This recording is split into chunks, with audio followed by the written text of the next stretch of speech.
Friends, welcome to Kavya Nayana cooking channel. ನಾನು ಸುಷ್ಮಾ. ಬನ್ನಿ, ಇವತ್ತು ನಮ್ಮ ಉತ್ತರ ಕರ್ನಾಟಕದ ಸ್ಪೆಷಲ್ ಎಣ್ಣೆಯಲ್ಲಿ ಕರಿದ ಸಜ್ಜಕದ ಹೋಳಿಗೆನ ನಾನು ಯಾವ ತರ ಸಿಂಪಲ್ ಆಗಿ ಮಾಡ್ತೀನಿ ಅಂತ ತೋರಿಸ್ಕೊಡ್ತೀನಿ. ಯಾವ ತರ ಮಾಡೋದು ಅಂತ ನೋಡೋಣ ಬನ್ನಿ ಫ್ರೆಂಡ್ಸ್. ಒಲೆ ಮೇಲೆ ಒಂದು ಕಡಾಯಿನ ಇಟ್ಕೊಂಡಿದ್ದೀನಿ. ಒಂದೆರಡು ಚಮಚದಷ್ಟು ತುಪ್ಪನ ಹಾಕೊಳ್ಳೋಣ. ಇಲ್ಲಿ ತುಪ್ಪ ಎಷ್ಟು ಹಾಕ್ತೀವಿ ಅಷ್ಟೇ ಘಮ ಕೊಡುತ್ತೆ ನಮಗೆ. ಇಲ್ಲಿ ತುಪ್ಪ ಚೆನ್ನಾಗಿ ಕರಗಲಿ. ನೋಡಿ, ತುಪ್ಪ ಕೂಡ ಚೆನ್ನಾಗಿ ಬಿಸಿಯಾಗಿದೆ. ಇಲ್ಲಿ ನಾನು ಗೋಧಿ ರವೆನ ತಗೊಂಡಿದ್ದೀನಿ. ಇದು ನಾವೇ ಗೋಧಿ ಬೆಳೆದಿದ್ದು, ನಾವೇ ಇದನ್ನ ನೋಡಿ ಈ ತರ ರವೆನ ಮಾಡಿಸ್ಕೊಂಡಿರೋದು. ನೋಡಿ, ನೀವು ಇದ್ರ ಬದಲು ಬನ್ಸಿ ರವೆ ಆದ್ರೂ ತಗೋಬಹುದು, ಕೇಸರಿ ರವೆ ಆದ್ರೂ ತಗೋಬಹುದು ಫ್ರೆಂಡ್ಸ್. ಇದು ನೋಡಿ, ಈ ತರ ದಪ್ಪ ರವೆನೆ ಗೋಧಿ ರವೆ ತಗೊಂಡ್ರೇನೆ ನಮ್ಗಿಲ್ಲಿ ತುಂಬಾ ಚೆನ್ನಾಗಾಗುತ್ತೆ ಈ ಹೋಳಿಗೆ. ಇವಾಗ ಇದನ್ನ ತುಪ್ಪದಲ್ಲಿ ಹುರ್ಕೊಳ್ಳೋಣ. ನಾನು 1 ಕಪ್ ಆಗುವಷ್ಟು ರವೆನ ತಗೊಂಡಿದ್ದೀನಿ. ನಿಮ್ಮಲ್ಲಿ ಯಾವ್ದು ಕಪ್ ಅಳತೆ ಇದೆಯೋ ಆ ಕಪ್ಪಲ್ಲಿ ನೀವು ಅಳತೆನ ಮಾಡ್ಕೋಬಹುದು. ನೋಡಿ, ಇವಾಗ ಚೆನ್ನಾಗಿ ಹುರ್ಕೋಬೇಕಾಗುತ್ತೆ. ಇಲ್ಲಿ ಹುರಿದು ಮಾಡೋದ್ರಿಂದ ತುಂಬಾ ಚೆನ್ನಾಗಿರುತ್ತೆ. ಹಾಗೆ ಯಾವತ್ತೂ ಮಾಡಕ್ ಹೋಗ್ಬೇಡಿ, ತುಂಬಾ ಚೆನ್ನಾಗಿ ಬರಲ್ಲ. ನೋಡಿ, ಈ ತರ ನೀವು ತುಪ್ಪ ಬೇಡ ಅಂದ್ರೆ ಎಣ್ಣೆ ಕೂಡ ಹಾಕಿ ನಾವಿಲ್ಲಿ ಚೆನ್ನಾಗಿ ರವೆನ ಹುರ್ಕೋಬಹುದು. ತುಂಬಾ ಅಂದ್ರೆ ತುಂಬಾ ಚೆನ್ನಾಗಿರುತ್ತೆ ಫ್ರೆಂಡ್ಸ್. ನಮ್ಮ ಉತ್ತರ ಕರ್ನಾಟಕದ ಸ್ಪೆಷಲ್ ಕರಿದ ಸಜ್ಜಕದ ಹೋಳಿಗೆ ಯಾವ ತರ ಮಾಡೋದು ಅಂತ ಸುಲಭವಾಗಿ ನಿಮ್ಗೆ ನಾನು ತೋರಿಸ್ಕೊಡ್ತಾ ಇದ್ದೀನಿ. ನೀವು ಕೂಡ ಒಂದ್ಸತಿ ಟ್ರೈ ಮಾಡಿ ನೋಡಿ, ಪದೇ ಪದೇ ಮಾಡ್ಕೊಂತೀರಾ, ಅಷ್ಟು ರುಚಿಯಾಗಿ ಬರುತ್ತೆ ಫ್ರೆಂಡ್ಸ್. ನಾನು ಸಜ್ಜಕದ ಹೋಳಿಗೆನ ಮಾಡಿ ತೋರಿಸಿದ್ದೀನಿ. ಇವಾಗ ನಾನು ಇದನ್ನ ಕರಿದು ಮಾಡ್ತಾ ಇರೋದು ತೋರಿಸ್ಕೊಡ್ತಾ ಇದ್ದೀನಿ. ಎರಡು ಸೇಮ್ ಇರುತ್ತೆ. ಇದನ್ನ ನಾವು ಕರಿತೀವಿ, ಅದನ್ನ ನಾವು ಬೇಯಿಸ್ಕೊಂತೀವಿ ಅಷ್ಟೇ ಫ್ರೆಂಡ್, ವ್ಯತ್ಯಾಸ. ಆದ್ರೂ ಎರಡು ಕೂಡ ಚೆನ್ನಾಗಿರುತ್ತೆ. ಇದನ್ನ ನಿಮ್ಗೆ ತೋರಿಸಿರ್ಲಿಲ್ಲ, ನಾನು ಇವಾಗ ತೋರಿಸ್ಕೊಡ್ತಾ ಇದ್ದೀನಿ ಫ್ರೆಂಡ್ಸ್. ನೀವು ಕೂಡ ಒಂದ್ಸತಿ ಟ್ರೈ ಮಾಡಿ ಯಾವ ತರ ಬರುತ್ತೆ ಅಂತ ನನಗೆ ಕಮೆಂಟ್ ಅಲ್ಲಿ ತಿಳಿಸಿ ಫ್ರೆಂಡ್. ಹೊಸಬ್ರು ಯಾರಾದ್ರೂ ನಮ್ಮ ಚಾನಲ್ ನೋಡ್ತಾ ಇದ್ರೆ ಪ್ಲೀಸ್ ಸಬ್ಸ್ಕ್ರೈಬ್ ಮಾಡ್ಕೊಂಡು ನೋಡಿ. ವಿಡಿಯೋನ ಎಲ್ಲೂ ಕೂಡ ಸ್ಕಿಪ್ ಮಾಡಬೇಡಿ, ಪೂರ್ತಿಯಾಗಿ ವಿಡಿಯೋ ನೋಡಿದ್ರೆ ತುಂಬಾ ಹೆಲ್ಪ್ ಆಗುತ್ತೆ ಫ್ರೆಂಡ್ಸ್. ನೋಡಿ, ಇವಾಗ ಚೆನ್ನಾಗಿ ಲೋ ಫ್ಲೇಮ್ ಅಲ್ಲೇನೆ ಹುರ್ಕೋತಾ ಇದ್ದೀನಿ. ಜಾಸ್ತಿ ಏನು ಹುರ್ಕೊಳ್ಳೋದು ಬೇಡ. ಕೈ ಮುಟ್ಟು ನೋಡಿದ್ರೆ ಬೆಚ್ಚಗೆ ಅನ್ಸಿದ್ರೆ ಸಾಕು, ಅಷ್ಟು ಹುರ್ಕೊಂಡ್ರೆ ಸಾಕಾಗುತ್ತೆ ನಮಗೆ. ನೋಡಿ, ಚೆನ್ನಾಗಿ ಹುರ್ಕೋಬೇಕು. ಇನ್ನು ನಮ್ಮ ಚಾನಲ್ಗೆ ಯಾರು ಸಬ್ಸ್ಕ್ರೈಬ್ ಆಗಿಲ್ಲ ಪ್ಲೀಸ್ ಹೋಗಿ ಸಬ್ಸ್ಕ್ರೈಬ್ ಮಾಡ್ಕೊಳ್ಳಿ. ಬೆಲ್ ಐಕನ್ನ ಪ್ರೆಸ್ ಮಾಡಿ ಆಲ್ ಅನ್ನೋ ನೋಟಿಫಿಕೇಶನ್ ಸೆಲೆಕ್ಟ್ ಮಾಡ್ಕೊಂಡ್ರೆ ನಾವು ಹಾಕೋ ವಿಡಿಯೋ ಎಲ್ಲ ಮೊದಲು ನಿಮಗೆ ಬರ್ತದೆ ಫ್ರೆಂಡ್ಸ್. ಆಗ ಎಲ್ರಿಗಿಂತ ಮುಂಚೆ ನೀವೇ ನೋಡ್ಬೋದು. ನಮ್ಮ ವಿಡಿಯೋಗಳು ನಿಮ್ಗೆ ಇಷ್ಟ ಆದರೆ ಹಾಗೆ ನಿಮ್ಮ ಫ್ರೆಂಡ್ಸ್ ಫ್ಯಾಮಿಲಿಗೂ ಕೂಡ ಶೇರ್ ಮಾಡಿ. ಸಿಂಪಲ್ ಆಗಿ ಮನೇಲಿ ಇರೋ ಸಾಮಗ್ರಿಗಳನ್ನ ಬಳಸಿ ನಿಮಗೆ ತೋರಿಸ್ಕೊಡ್ತಾ ಇರ್ತೀನಿ ಫ್ರೆಂಡ್ಸ್. ಹಾಗೆ ನಮ್ಮ ಉತ್ತರ ಕರ್ನಾಟಕ ರೆಸಿಪಿ ನಿಮಗೆ ಏನಾದರೂ ಬೇಕಂದ್ರೆ ನನಗೆ ಕಮೆಂಟಲ್ಲಿ ತಿಳಿಸಿ, ನಾನು ನಿಮಗೆ ಮಾಡಿ ತೋರಿಸುವೆ. ನೋಡಿ, ಚೆನ್ನಾಗಿ ಲೋ ಫ್ಲೇಮಲ್ಲೇ ಹುರ್ಕೋಬೇಕಾಗುತ್ತೆ ಫ್ರೆಂಡ್ಸ್. ಯಾವಾಗಲೂ ಅದೇ ಥರ ಹೋಳಿಗೆ ತಿಂದು ಬೇಜಾರಾಗಿರುತ್ತಲ್ವಾ? ಈ ಕರಿದ ಸಜ್ಜಕದ ಹೋಳಿಗೆ ಒಂದ್ಸತಿ ನೀವು ಟ್ರೈ ಮಾಡಿ ನೋಡಿ, ನಿಮಗೂ ಕೂಡ ಇಷ್ಟ ಆಗುತ್ತೆ. ನೀವು ಕೂಡ ಅವಾಗವಾಗ ಮಾಡ್ತಾ ಇರ್ತೀರಾ. ಈಗ ಸ್ವಲ್ಪ ಹುರ್ಕೊಳ್ಳೋಣ, ಇನ್ನೊಂದು ಸ್ವಲ್ಪ. ನೋಡಿ, ಕಲರ್ ಕೂಡ ಚೇಂಜ್ ಆಗ್ತಾ ಇದೆ. ಮುಟ್ಟಿ ನೋಡಿದ್ರೆ ಬಿಸಿ ತಾಗ್ತಾ ಇದೆ. ಇಷ್ಟ ಆದ್ರೆ ಸಾಕು, ಇದನ್ನ ತೆಗೆದು ಬಿಡೋಣ. ಈಗ ಒಲೆ ಮೇಲೆ ಒಂದು ಪಾತ್ರೆನ ಇಟ್ಕೊಂಡಿದ್ದೀನಿ. 1 ಕಪ್ ರವೆಗೆ ನಾನಿಲ್ಲಿ 3 ಕಪ್ ಆಗುವಷ್ಟು ನೀರನ್ನ ಸೇರಿಸ್ಕೊತಾ ಇದ್ದೀನಿ. ನೋಡಿ, ಒಂದೊಂದು ರವೆ ನೀರು ಸ್ವಲ್ಪ ಜಾಸ್ತಿ ತಗೊಳುತ್ತೆ, ಹಾಗೆ ಕಡಿಮೆ ಕೂಡ ತಗೊಳುತ್ತೆ. ನೀವು ಯಾವ ತರ ರವೆನ ಬಳಸ್ತಾ ಇದ್ರೆ ಅದ್ರ ಮೇಲೆ ನೀವು ನೀರನ್ನ ಸೇರಿಸ್ಕೊಳ್ಳಿ. ನಾನು 1 ಕಪ್ ಗೋಧಿ ರವೆಗೆ 3 ಕಪ್ ಆಗುವಷ್ಟು ನೀರನ್ನ ಸೇರಿಸ್ಕೊಂಡಿದ್ದೀನಿ. ಹಾಗೆ 1 ಕಪ್ ರವೆಗೆ ನಾನು 1.5 ಕಪ್ ಆಗುವಷ್ಟು ಬೆಲ್ಲನ ತಗೊಂಡಿದ್ದೀನಿ. ನೀವು ಸ್ವೀಟ್ ಜಾಸ್ತಿ ತಿನ್ನೋರಾದ್ರೆ ಇನ್ನೊಂದು ಅರ್ಧ ಕಪ್ ಅಷ್ಟು ಹಾಕೋಬಹುದು. ಕಡಿಮೆ ತಿನ್ನೋರಾದ್ರೆ ಸ್ವಲ್ಪ ಕಡಿಮೆ ಕೂಡ ಹಾಕೋಬಹುದು.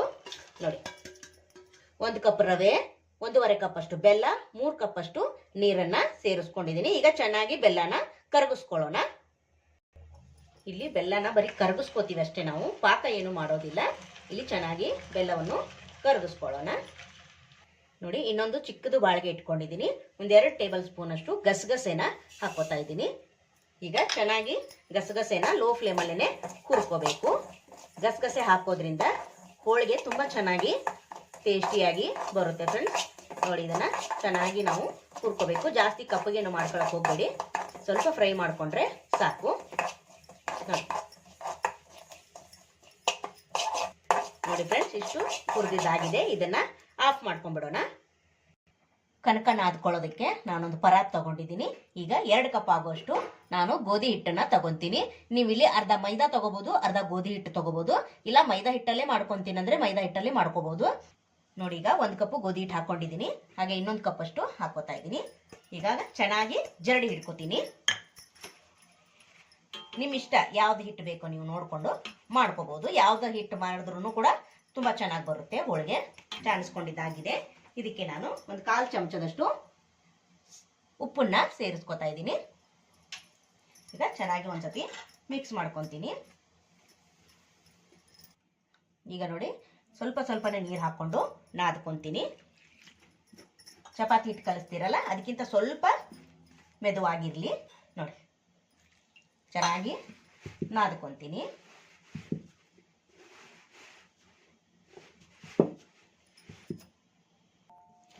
ನೋಡಿ ಚೆನ್ನಾಗಿ ನಾದ್ಕೊಂಡಿದ್ದೀನಿ. 1 ಟೇಬಲ್ ಸ್ಪೂನ್ ಅಷ್ಟು ಎಣ್ಣೆನ ಹಾಕೊಳ್ಳೋಣ. ಮೇಲೆ 1 ಟೇಬಲ್ ಸ್ಪೂನ್ ಎಣ್ಣೆ ಹಾಕೋದ್ರಿಂದ ನಾವು ಈ ಹಿಟ್ಟು ಹೇಗೆ ಕಲಸಿರ್ತೀವಿ ಹಾಗೆ ಮೆತ್ತಗೆ ಇರುತ್ತೆ, ಇಲ್ಲಿ ಡ್ರೈ ಆಗೋದಿಲ್ಲ. ನೋಡಿ ಈ ಥರ ಮಾಡಿ ನಾವು ಹೂರ್ಣ ರೆಡಿ ಮಾಡ್ಕೊಳ್ಳೋವರೆಗೂ ಈ ಹಿಟ್ಟನ್ನು ಇಟ್ಟರೆ ಸಾಕು. ನೋಡಿ ಈಗ ಹಿಟ್ಟು ಚೆನ್ನಾಗಿ ನಾದ್ಕೊಂಡಿದ್ದೀನಿ. ಇದನ್ನು ಒಂದು ಡಬ್ಬದಲ್ಲಿ ಹಾಕಿ ಮುಚ್ಚಿಡ್ತೀನಿ. ಈಗ ಹೂರ್ಣನ ಮಾಡ್ಕೊಳ್ಳೋಣ ಬನ್ನಿ.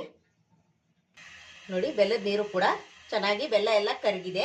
ಇವಾಗ ಇದನ್ನು ಸೋಸ್ಕೊಳ್ಳೋಣ. ನೋಡಿ ನಾನು ಹುರಿದಿಟ್ಕೊಂಡಿರೋ ರವೆಗೆನೆ ಈ ಕಡಾಯಿಗೆನೆ ಬೆಲ್ಲದ ನೀರನ್ನ ಸೋಸ್ಕೊಂತೀನಿ.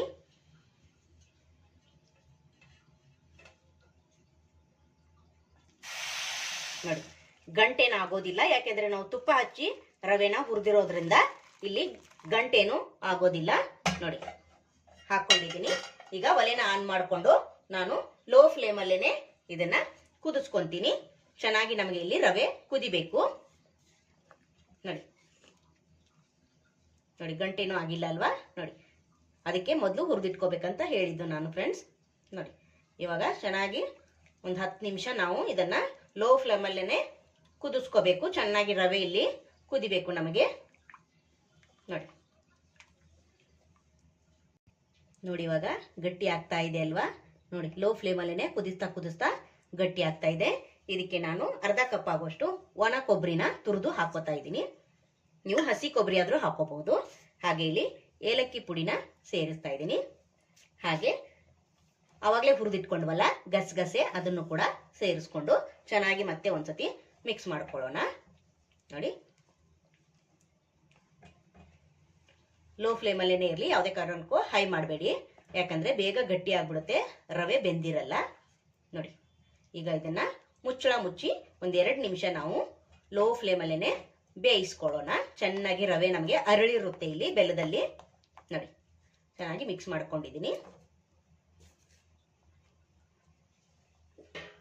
ಹಾಗೆ ಇಲ್ಲಿ ಶುಂಠಿ ಪುಡಿ ಕೂಡ ಸೇರಿಸ್ತಾ ಇದ್ದೀನಿ, ಒಂದು ಅರ್ಧ ಚಮಚದಷ್ಟು. ಫ್ಲೇವರ್ ಚೆನ್ನಾಗಿರುತ್ತೆ. ಜಾಯಿಕಾಯಿ ಇದ್ರೂ ಕೂಡ ನೀವು ಇಲ್ಲಿ ಸೇರಿಸ್ಕೋಬಹುದು. ನನ್ನ ಹತ್ರ ಜಾಯಿಕಾಯಿ ಖಾಲಿ ಆಗಿತ್ತು, ಅದಕ್ಕೋಸ್ಕರ ನಾನು ಒಣ ಶುಂಠಿ ಪುಡಿನ ಸೇರಿಸ್ಕೊಂಡಿದ್ದೀನಿ. ಇದರಲ್ಲಿ ಮಾತ್ರ ಇದ್ರೆ ಸೇರಿಸ್ಕೊಳ್ಳಿ, ಇಲ್ಲ ಅಂದ್ರೆ ಬರೀ ನೀವು ಬೆಲ್ಲ, ಹಿಟ್ಟು ಹಾಗೆ ರವೆ 3 ಇದ್ರೆ ಸಾಕು. ನಾವು ಈ ಒಬ್ಬಟ್ಟನ್ನ ಅಥವಾ ಕರಿದ ಸಜ್ಜಕದ ಹೋಳಿಗೆನ ಮಾಡ್ಕೋಬಹುದು.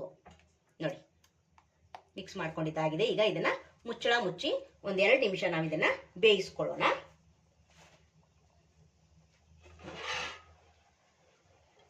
ಚೆನ್ನಾಗಿ ಬೇಯಬೇಕು ನಮಗೆ ಇದು ರವೆ. ತೋರಿಸ್ಕೊಡ್ತೀನಿ ನಿಮಗೆ. ನೋಡಿ ಫ್ರೆಂಡ್ಸ್, ಈಗ ಚೆನ್ನಾಗಿ ನೀರೆಲ್ಲ ಕಡಿಮೆಯಾಗಿ ಗಟ್ಟಿಯಾಗಿದೆ ಅಲ್ವಾ? ನೋಡಿ ಇಷ್ಟು ಆಗಬೇಕು.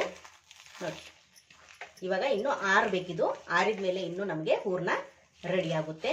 ನೋಡಿ ಈ ಥರ ಮಾಡ್ಕೊಂಡಿದ್ದೀನಿ. ಈಗ ಇದನ್ನ ಮುಚ್ಚಳ ಮುಚ್ಚಿ ಸ್ವಲ್ಪ ತಣ್ಣಗಾಗಬೇಕು.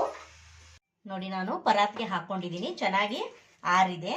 ನೋಡಿ ಕೈಗೆ ನಮಗೆ ಉಂಡೆ ಮಾಡೋ ಹದಕ್ಕೆ ಹೂರ್ಣ ರೆಡಿಯಾಗಿದೆ. ನೋಡಿ ರೆಡಿಯಾಗಿದೆ ಅಲ್ವ ಫ್ರೆಂಡ್? ಇವಾಗ ಇದನ್ನ ಸೈಡಲ್ಲಿ ಎತ್ತಿಟ್ಕೊಂಡು ಹಿಟ್ಟು ಕೂಡ ರೆಡಿಯಾಗಿದೆ. ಯಾವ ಥರ ಮಾಡೋದು ಅಂತ ತೋರಿಸ್ಕೊಡ್ತೀನಿ. ಇದೇ ಸೈಜಲ್ಲಿನೇ ಹೂರ್ಣನ ಉಂಡೆ ಮಾಡಿಟ್ಕೊತೀನಿ.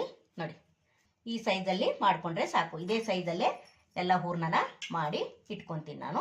ನೋಡಿ ನೋಡಿ ಹಿಟ್ಟು ಕೂಡ ಇಷ್ಟು ಚಿಕ್ಕದಾಗಿ ತಗೊಂಡಿದ್ದೀನಿ. ಹೂರ್ಣ ಜಾಸ್ತಿ ತಗೊಳ್ಳಿ, ಕಣಕ ಏನಿದೆಯಲ್ಲ ನೋಡಿ ಸ್ವಲ್ಪ ತಗೊಳ್ಳಿ. ನಾನು ಸ್ವಲ್ಪ ಶೀಟ್ಗೆ ಎಣ್ಣೆ ಹಚ್ತೀನಿ. ನೋಡಿ ಹಾಗೆ ಹಿಟ್ಟಿಗೂ ಕೂಡ ಎಣ್ಣೆ ಹಚ್ಚಿ ಈ ಥರ ಅಗಲ ಮಾಡ್ಕೋಬೇಕು. ನೋಡಿ ಇಲ್ಲ ಅಗಲಾದ್ರೂ ಮಾಡ್ಕೊಳ್ಳಿ, ಇಲ್ಲ ಈ ಥರ ಕೈಯಲ್ಲಾದರೂ ಮಾಡಿಕೊಂಡು ತುಂಬ್ಕೋಬಹುದು. ಇವಾಗ ಹೂರ್ಣನ ಇಟ್ಕೊತೀನಿ. ನೋಡಿ ಇವಾಗ ಇದರೊಳಗಡೆ ಇಟ್ಕೊಂಡು ಚೆನ್ನಾಗಿ ನಾವು ಒಬ್ಬಟ್ಟು ಯಾವ ಥರ ತುಂಬ್ಕೋತಿರಲ್ಲ ನೋಡಿ ಈ ಥರ ತುಂಬ್ಕೋಬೇಕು. ನೋಡಿ ಈ ಥರ ಪ್ರೆಸ್ ಮಾಡಿ.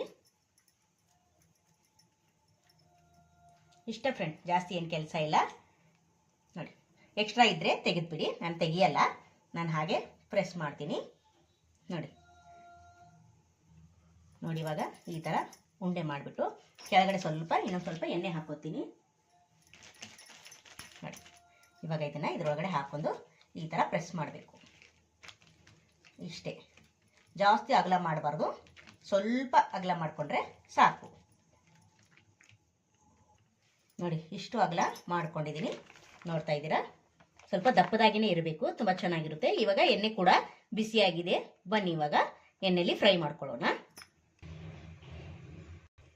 ನೋಡಿ ಎಣ್ಣೆ ಕೂಡ ಚೆನ್ನಾಗಿ ಬಿಸಿಯಾಗಿದೆ, ಇವಾಗ ಹಾಕೊಳ್ಳೋಣ. ನೋಡಿ ಲೋ ಫ್ಲೇಮಲ್ಲೇ ಇರಲಿ, ಯಾವುದೇ ಕಾರಣಕ್ಕೂ ಹೈ ಮಾಡಬೇಡಿ. ನೋಡಿ ಚೆನ್ನಾಗಿ ಎರಡು ಬದಿ ಫ್ರೈ ಮಾಡ್ಕೋಬೇಕು. ಮತ್ತೆ ತಿರುಗಿ ಹಾಕೊಳ್ಳೋಣ. ನೋಡಿ ನೋಡ್ತಾ ಇದ್ದೀರಾ, ಸೂಪರ್ ಅಲ್ವಾ? ಈ ಕಡೆ ಹಾಕೊಳ್ಳೋಣ. ಉಬ್ಲೇಬೇಕಂತ ಏನಿಲ್ಲ ಫ್ರೆಂಡ್ಸ್, ಹಾಗೆ ಮಾಡ್ಕೋಬಹುದು. ನೋಡಿ ಇದೇ ತರ ಎರಡು ಬದಿ ಚೆನ್ನಾಗಿ ಫ್ರೈ ಮಾಡ್ಕೋಬೇಕು.